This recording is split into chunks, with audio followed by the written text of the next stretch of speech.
സഹോദരിമാരെ, ചെറിയ പ്രായത്തിലെ മക്കള് ഭർത്താവിന്റെ കൈവെള്ളയിൽ തൂങ്ങിയിട്ട് പള്ളിയിൽ പോകാ ഒരുക്കി വിടേണ്ടത് നിങ്ങളാണ് പള്ളിയിലേക്ക് ഭർത്താവിനെ പറഞ്ഞു വിടേണ്ടത് നിങ്ങളാണ്. പ്രിയപ്പെട്ട കുഞ്ഞുങ്ങളെ ഒരുക്കിയിട്ട് പൊന്നുമോനെ ഉപ്പാന്റെ കയ്യിലെത്തി ചെറുവിരലിൽ പിടിച്ചുകൊണ്ട് പള്ളിയിൽ പോടാ എന്ന് പറഞ്ഞിട്ട് പള്ളിയിലേക്ക് പറഞ്ഞു വിടേണ്ട ബാധ്യത ഒരു പെണ്ണിനാണുള്ളത്.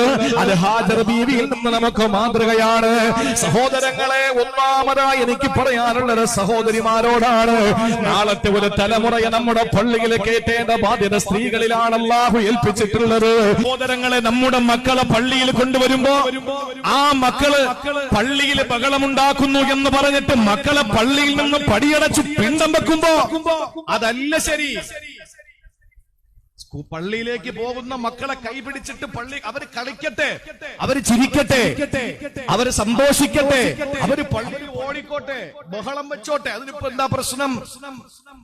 ഇസ്ലാമിന്റെ ഇന്നലകളിൽ ധീരോദത്തമായ മഹാരഥന്മാരായ ധീരകേസരികളായ സഹാബാ കിറാം അവരുടെ മക്കളെ പള്ളിയിൽ കൊണ്ടുപോയ ചരിത്രമാണ് ഞാൻ നിങ്ങളോട് പറഞ്ഞത്.